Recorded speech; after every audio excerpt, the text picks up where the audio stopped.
Bismillahirrahmanirrahim. Assalamualaikum warahmatullahi wabarakatuh. Perkenalkan, nama saya Nadia Nurul Rahmawati dengan NPM 1939133. Di sini saya berasal dari kelas Lab SDMF. Pada hari ini saya akan mempresentasikan materi yang akan saya bawakan, yaitu tentang motivasi kerja.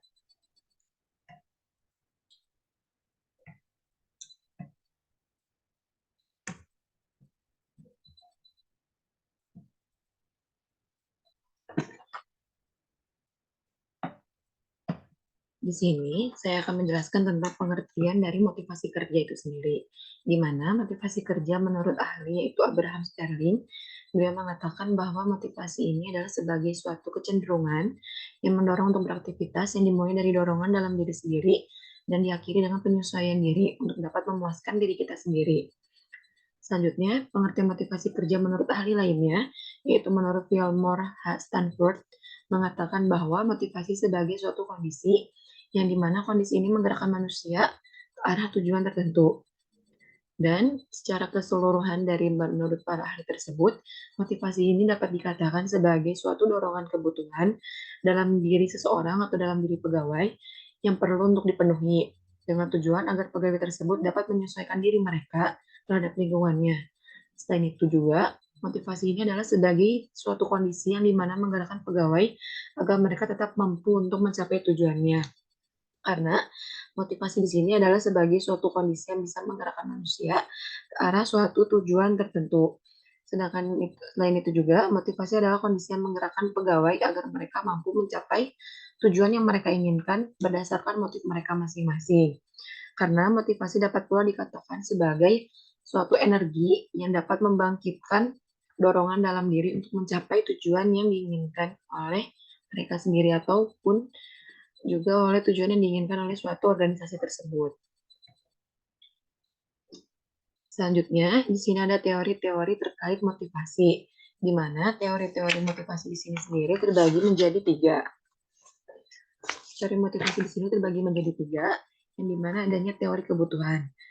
Yang pertama adalah teori kebutuhan, yang dimana dikatakan bahwa terkait sesuatu yang mendasari perilaku pegawai, adanya kesenjangan antara kenyataan dengan juga dorongan yang ada dalam diri. Jadi teori kebutuhan di sini adalah adanya suatu kesenjangan atau pertentangan yang dialami oleh suatu kenyataan dengan dorongan yang ada dalam diri.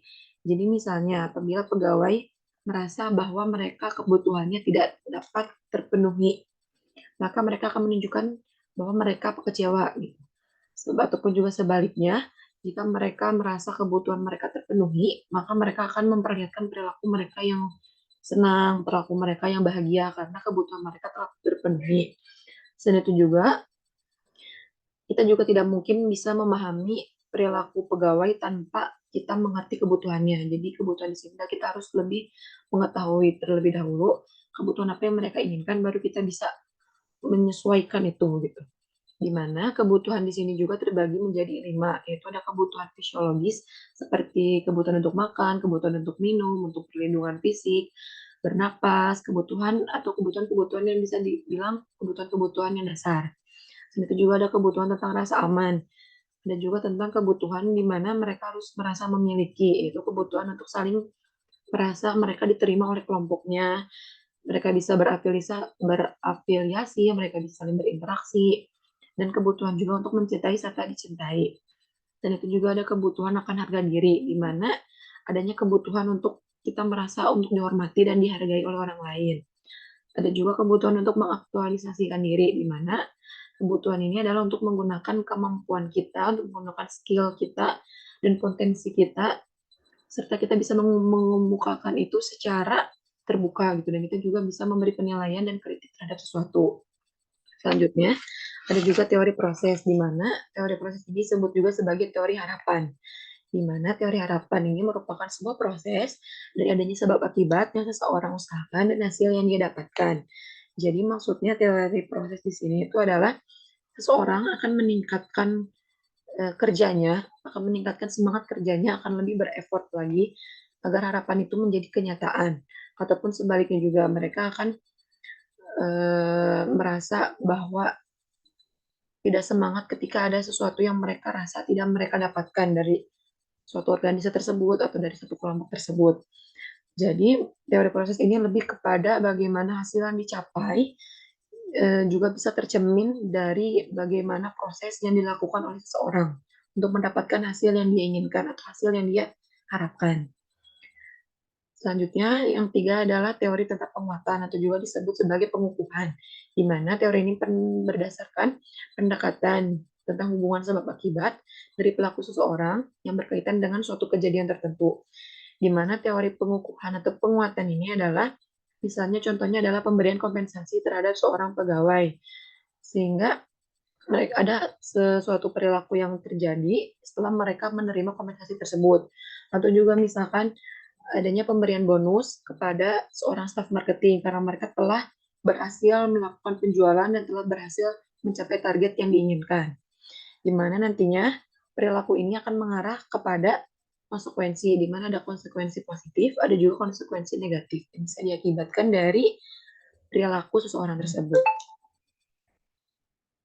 Selanjutnya di sini adalah prinsip motivasi kerja pegawai, di mana prinsip motivasi kerja pegawai ini terbagi menjadi 5. Yaitu pertama ada prinsip partisipasi, di mana prinsip partisipasi ini adalah memberikan kesempatan untuk karyawan dalam berpartisipasi.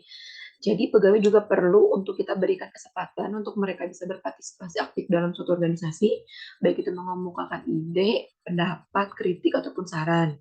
Dan kita harus bisa menerima akan masukan-masukan tersebut. Selanjutnya ada juga prinsip komunikasi yang kedua, di mana pemimpin harus bisa mengkomunikasikan segala sesuatunya secara jelas. Jadi, mereka harus bisa berhubungan langsung dengan usaha untuk mencapai tugas dan dengan juga harus disampaikan dengan informasi yang jelas agar pegawai lebih mudah untuk merasa dirinya termotivasi untuk melakukan tindakan tersebut. Yang ketiga ada prinsip mengakui andil bawahan, di mana pemimpin haruslah mengakui bahwa setiap bawahan memiliki andil yang kuat. Jadi, pegawai akan lebih mudah dimotivasi kerjanya ketika dia sudah merasa bahwa dirinya dianggap dalam suatu organisasi tersebut. Yang keempat, adanya prinsip pendelegasian wewenang, di mana prinsip ini pemimpin harus memberikan otoritas ataupun wewenang kepada bawahan untuk dapat menentukan suatu keputusan.